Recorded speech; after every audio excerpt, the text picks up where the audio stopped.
Bonjour à tous et bienvenue dans cette nouvelle vidéo. Je suis très content de t'accueillir ou de vous accueillir si vous êtes plusieurs pour cette nouvelle vidéo. Ouf, ça envoie. Aujourd'hui, je voudrais te parler de quelque chose qui m'est arrivé cette semaine, à savoir que je me suis fait littéralement attaquer par un bouffeur d'énergie.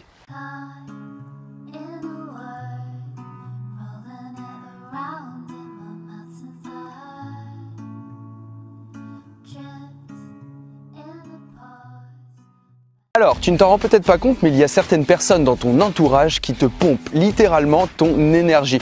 Alors ça peut être tout simplement des membres de ta famille, des amis proches, ton conjoint, voire même des collègues de boulot. Pour illustrer tout ça, tu vois, ce serait un petit peu comme si tu étais là tranquille avec tes copains en train de faire un barbecue et quand tout à coup tu sens en fait que ça te démange quelque part. Alors en fait tu avais un moustique qui était en train de te piquer, qui t'a pompé tout ton sang, mais bien sûr le salaud, il est parti depuis déjà 10 minutes, un quart d'heure et c'est là que ça fait mal, ça gratte, ça pique, c'est chiant et ça dérange bien plus tard. Le truc c'est que lui en fait concrètement il s'est bien gavé pendant que toi tu ne t'en rendais même pas compte. Tu vois, avec les personnes qui te volent ton énergie, c'est exactement la même chose. Les vampires énergétiques c'est un petit peu pareil, tu t'en rends pas compte mais finalement ils sont là autour de toi, ils te pompent ton énergie et là tu sens le gros coup de barre arriver quelques heures après, voire quelques jours après et ça c'est mortel. Donc vous allez me dire en fait, oui David, comment on fait pour reconnaître ces personnes là avant qu'elles me piquent toute mon énergie? Je vais vous donner quelques petites astuces, c'est assez simple. En fait généralement vous allez les reconnaître parce que c'est des personnes qui ont une faible estime de soi, qui ont souvent besoin d'être rassurées, qui sont insatisfaits par leur situation actuelle, qui très souvent sont tournées vers le passé. Globalement, ce sont des personnes qui exigent notre attention, nos conseils, nos connaissances et surtout notre opinion sur les choses. Ce sont des personnes en fait qui vont chercher la validation de ce qu'elles font à travers nous. Et très souvent, elles cherchent également une épaule sur laquelle pleurer.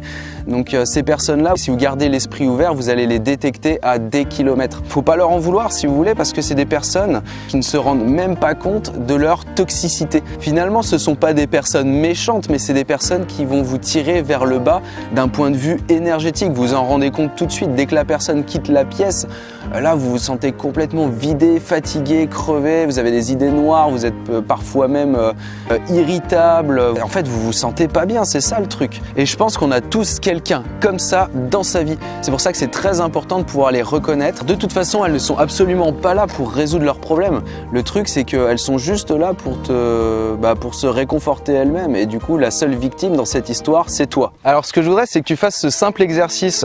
Pose-toi la question. En fait, tu vas passer un scan sur les personnes qui t'entourent. Essaye de voir avec quelle personne, quand tu passes 1, 2, 3, 4 heures, tu te sens fatigué après avoir été à leur contact ou au contraire, avec quelle personne tu te sens revitalisé, plein d'énergie, très enthousiaste, très positif sur l'avenir. Il faut prendre un temps pour ça, les passer en revue les unes après les autres. Je te le rappelle, ça peut être des membres de ta famille, ça peut être des amis, ça peut être ton compagnon, ta compagne, des collègues de travail, enfin bref, on en a de partout de ces gens-là en fait. Faire ce petit scan en fait dans tes relations sociales, c'est super important. Le but étant bien sûr de ne pas éliminer ces gens de ta vie, mais simplement de réduire le temps passé, les contacts avec ces personnes-là, afin de laisser plus de temps pour des personnes qui sont positives, pour des personnes qui vont t'apporter des choses dans ta vie, pour des personnes qui vont t'apporter de l'enthousiasme, de l'énergie ou tout du moins qui sont au même niveau d'énergie que toi et surtout éviter les personnes qui te tirent vers le bas tout simplement.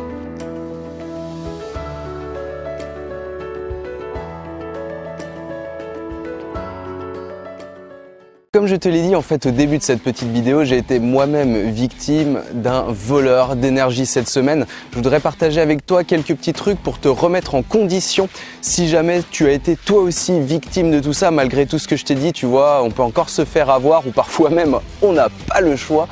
Voilà, donc si tu te sens crevé, fatigué, vidé de ton énergie, ce que tu peux faire déjà dans un premier temps, c'est faire de la méditation, te recentrer sur toi-même. D'ailleurs, tu as le site Petit Bambou, je te mets le lien juste en dessous de la vidéo, comme ça tu auras accès rapidement. C'est un site qui est très bien fait, aussi bien pour les débutants que pour les gens un peu plus expérimentés en termes de méditation. Ce sont des méditations guidées, je trouve que c'est pas mal fait, moi je l'utilise personnellement. Ensuite, ce que tu peux faire, bien sûr, bon c'est évident, mais voilà, faut le faire quand même, bien dormir, bien manger, s'alimenter correctement, simplement avec des fruits, des légumes, des aliments riches en eau, en oligo-éléments et bien sûr en vitamines. Ce que vous pouvez faire également, c'est de la relaxation, ça c'est très important aussi, beaucoup d'exercices de respiration. Vous pourrez y avoir accès également avec le yoga bien sûr. Tu pourras également faire de l'exercice physique, donc ça c'est pas mal également pour rehausser considérablement ton niveau d'énergie. Et en plus de ça, ça a des vertus énormes le sport puisque ça te permet également de renforcer ton système immunitaire si tu veux carburer sur le long terme. Et enfin, dernière petite astuce, ça c'est pas mal aussi mettre des musiques motivantes. On sait que ça a un impact considérable sur le cerveau, sur ton état d'énergie, ça rehausse vraiment tout ça. Donc ça c'est top, bien respirer, pense à ta posture, pense à tout ça pour te remettre dans une énergie de ouf. Et surtout, si cette petite vidéo t'a plu, n'hésite pas à me mettre un énorme like juste en dessous de la vidéo. Pense aussi à t'abonner à cette chaîne YouTube si tu veux recevoir d'autres vidéos en développement personnel.